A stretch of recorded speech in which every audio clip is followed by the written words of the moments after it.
하나님의 말씀 시편 103편 1절에서 5절 말씀입니다. 내 영혼아 여호와를 송축하라. 내 속에 있는 것들아 다 그의 거룩한 이름을 송축하라. 내 영혼아 여호와를 송축하며 그의 모든 은택을 잊지 말지어다.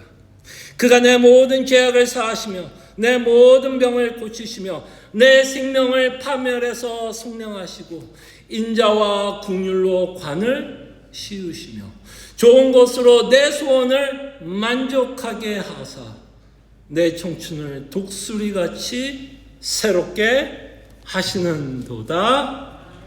아멘. 오늘은 여러분들과 함께 추수감사주일로 하나님께 예배합니다. 한 해를 마무리하면서 이 감사에 대해서 다시 한번 생각할 수 있는 이 시기 또는 이 예배는 이 자체를 생각할 수 있다는 것 자체가 감사가 아닐까 생각해 봅니다.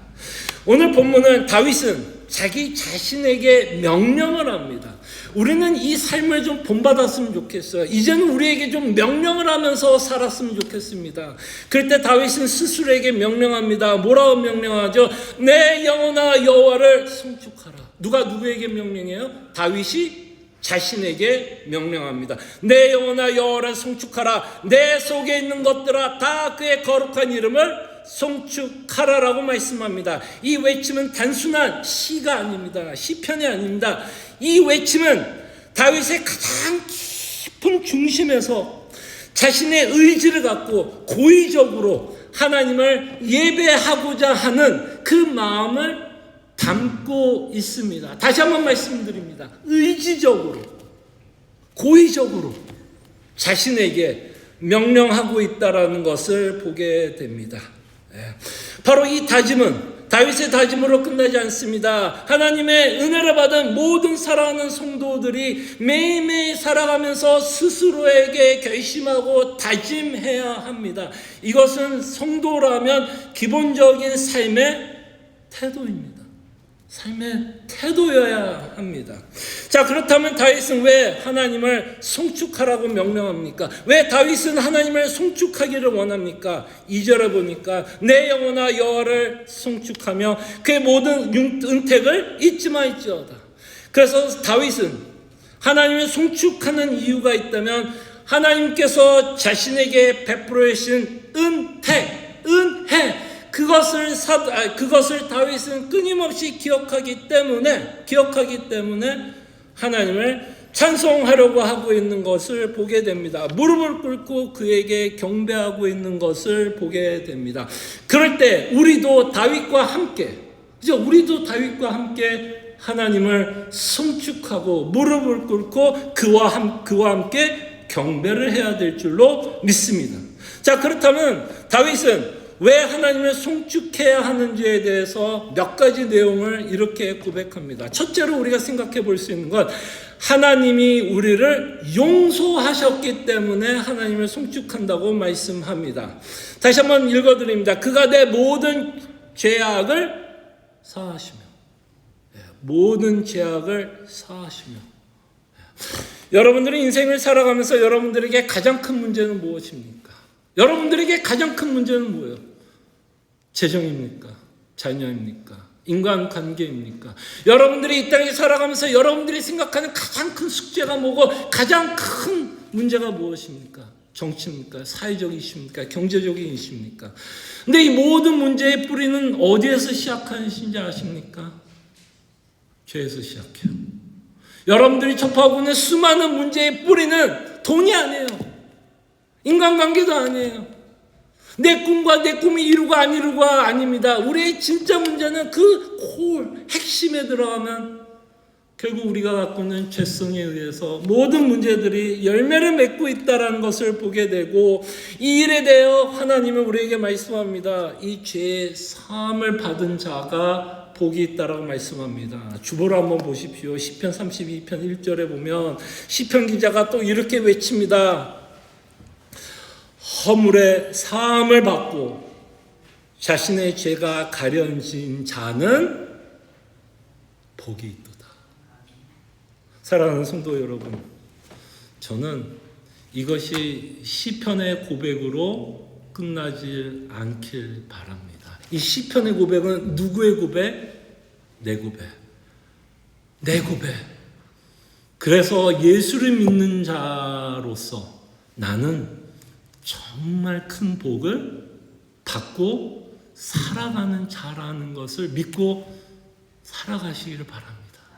정말 여러분과 저는 이 세상에서 가장 큰 축복을 이미 누리고 있다는 것을 잊지 마시기를 바랍니다. 제사함을 받은 자들은요, 다시 한번 이렇게 다윗은 말합니다. 새 생명을 파멸해서 속량하셨다라고 말씀합니다.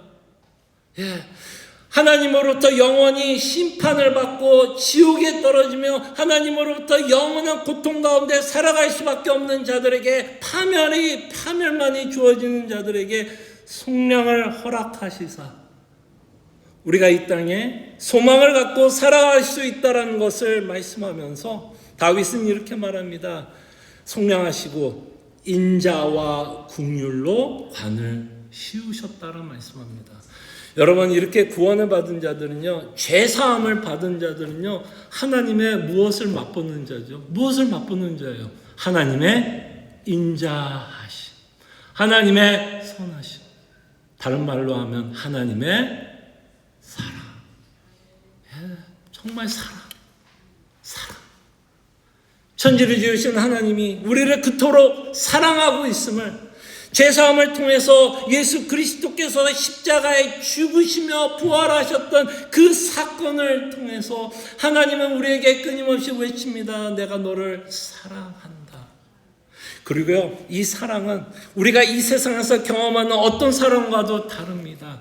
안타깝게도 우리가 살아가고 있는 이 땅의 사랑은 언제든 끊어질 수 있는 사랑이에요. 부모의 자녀도 그럴 수 있고요, 부부도 그럴 수 있고, 친구의 관계 안에서 그렇게 돈독했던 관계도 어떤 이유로 끊길 수 있어요. 그러나 죄사함을 받은 우리의 그 사랑은 하나님이 약속합니다. 절대로 끊어질 수 없다라고 성경 말씀합니다. 끊길 수 없다. 이 말은 우리에게 어떤 축복을 주는지 알아요? 이 관계는, 하나님과 우리의 관계는 영원하다. 영원할 것을. 그의 관계는 절대로 바뀌지 않을 것을 우리에게 말씀합니다. 진노의 자녀였던 우리가 원수였던 우리를 하나님은 끝까지 우리를 버리지 않고 배신하지 않을 거며 끝까지 우리를 사랑할 것이다 라고 성경은 말씀합니다. 이 사랑을 받은 다윗은 뭐 할 수밖에 없을까요? 하나님을 송축할 수밖에 없겠죠. 하나님을 사랑하다고 고백할 수밖에 없겠고, 하나님을 예배할 수밖에 없을 것입니다. 그러므로써 이렇게 긍휼로 관을 씌우셨다, 관을 씌웠다라고 하는 이 말에는 이제는 우리가 새로운 신분을 갖게 되었다는 걸 기억해 주십시오. 왕 같은 제사장이라고 사도 베드로가 말씀하는 것처럼 이제는 죄사함을 받은 자에게는 새로운 신분을 갖고 우리는 이 땅에 살아갑니다. 원수가 아닌 하나님의 자녀로 살아갑니다. 이걸 성경에서 뭐라 그래요? 축복이다라고 말씀합니다. 여러분과 저는 세상에 줄 수 없는 가장 큰 축복을 이 땅에서 이미 누리면서 살아갑니다. 하나님의 자녀로 우리는 살아갑니다. 여러분들의 신분이 그리스도로 말미암아 바뀌었다라는 것을 반드시 기억한다면 우리는 다시 한번 하나님 앞에 나와 그의 이름을 송축하고 예배하게 될 것입니다. 자, 마지막으로 다윗이 하나님께 송축하는 이유는 이거예요. 하나님이 베푸신 은택은 우리에게 뭐를 주냐면 만족과 새로운 힘을 줍니다. 자, 5절을 보십시오. 뭐라고 다윗이 고백해요? 좋은 것으로 내 소원을 만족하게 하사 내 청춘을 독수리같이 새롭게 하시는도다. 예. 우리가 그토록 원하는 만족, 행복, 기쁨. 여러분들은 어디에서 만족을 얻기를 원하십니까? 이 땅에 살아가면서 우리를 만족해 하는 거 많죠.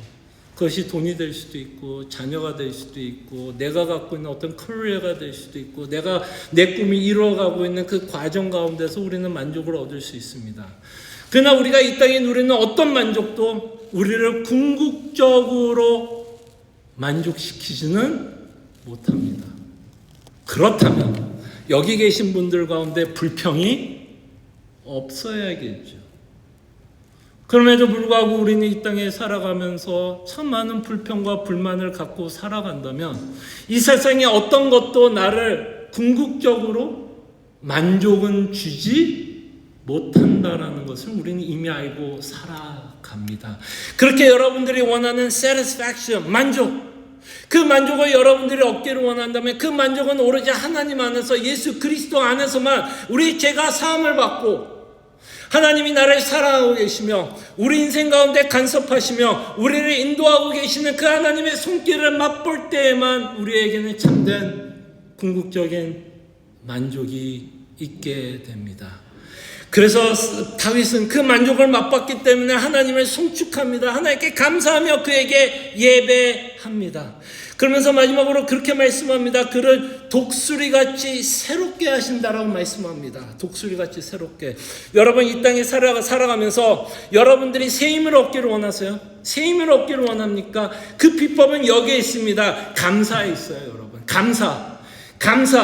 여러분과 불평과 불만은요, 여러분들의 삶을 힘겹게 합니다. 무겁게 하고 버겁게 합니다. 여러분들의 불평과 불만 가운데 살아가면 여러분의 다리는 굉장히 무겁게 느껴질 거예요. 그러나 여러분들이 감사한다면 여러분들의 발은 굉장히 가벼워질 겁니다. 그래서 신앙생활하면서 감사가 너무 중요해요. 여러분 진짜 감사하시면서 살 때 정말 우리 안에 새 힘을 얻게 됩니다. 그래서 이사야에 보면 이사야서 43장 31절에 보면 그리스도로 만족하는 자, 그리스도로 감사하는 자들은 이렇게 고백합니다. 한번 주보를 한번 볼까요? 이사야서 40장 31절 우리 다 찾으시면 이거 한번 같이 읽죠. 우리 진짜 이렇게 살고 싶지 않습니까? 정말 이렇게 살고자 하는 마음으로 우리가 이 구절을 함께 읽습니다. 오직 여호와를 앙망하는 자는 새 힘을 얻으리니 독수리가 날개치며 올라감 같은 것이요 다른 박질하여도 곤비하지 아니하겠고 걸어가도 피곤하지 아니하리로다. 누구를 앙망할 때? 여호와를 앙망할 때. 우리는 누구를 앙망해요? 예수 그리스도를 앙망할 때 그가 베풀어 주신 구원의 기쁨을 우리가 끊임없이 쫓고 그 구원의 기쁨으로 우리가 끊임없이 기뻐할 수 있고 만족할 수 있다면 우리도 누구처럼? 독수리처럼 날아갈 수 있다라고 말씀하고 다른 박질해도 다른 박질 여러분 뛰어보면 알죠? 힘들어요 안 힘들어요? 뛰는 거 쉽지 않습니다. 그러나 여기서 말하는 거는 우리 인생 가운데 순조롭지 않더라도 고난 가운데 있을지라도 광야에 있을지라도 곤비할지라도 뭐라 그래요? 피곤하지 않는다라고 말씀합니다. 여러분 이 삶을 경험하고 싶습니까? 비법은 간단해요. 그리스도 안에서 감사하십시오. 그 훈련을 우리는 끊임없이 해야 될 겁니다. 자, 그런데 오늘 여러분들과 함께 마지막으로 좀 생각해 보고 싶은 내용이 있는데, 자, 이렇게 다윗은 어마어마한 은혜를 받았고 은택을 받아 하나님을 송축해야 할 이유를 말씀합니다.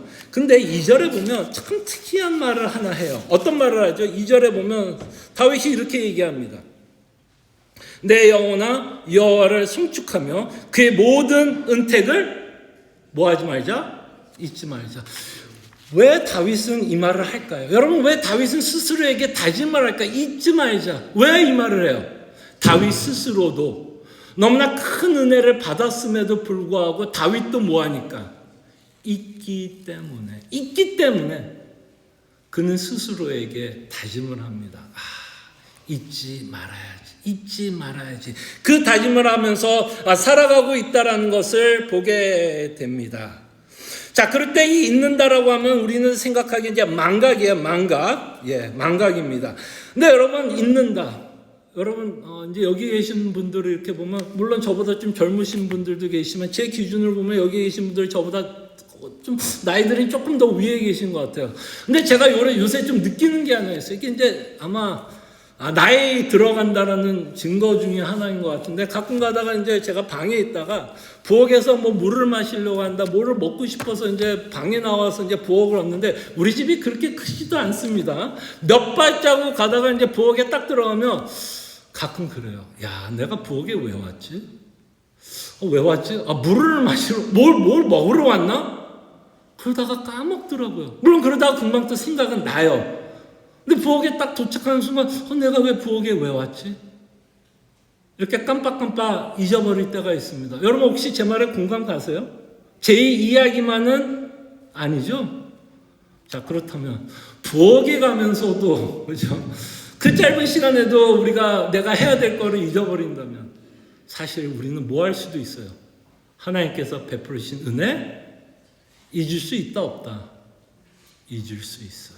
잊을 수 있어요. 근데 우리의 문제는 다만 생물학적으로 나이가 들어서 있는 것만을 생각하지 않기 바랍니다. 우리는 이거보다 조금 더 큰 문제가 있어요. 생물학적으로 망각하는 것보다 더 큰 문제가 있어요. 우리는 언제 하나님의 은혜를 잊어버리는지 아십니까? 언제 우리가 하나님의 은혜를 잊어버리는지 아세요? 내 앞에 있는 고난, 아픔, 상처, 어려운 문제만 보기 시작하면 하나님께서 베풀으신 은혜를 잊게 됩니다. 그러니까 다윗이 이렇게 말하는 것 같아요.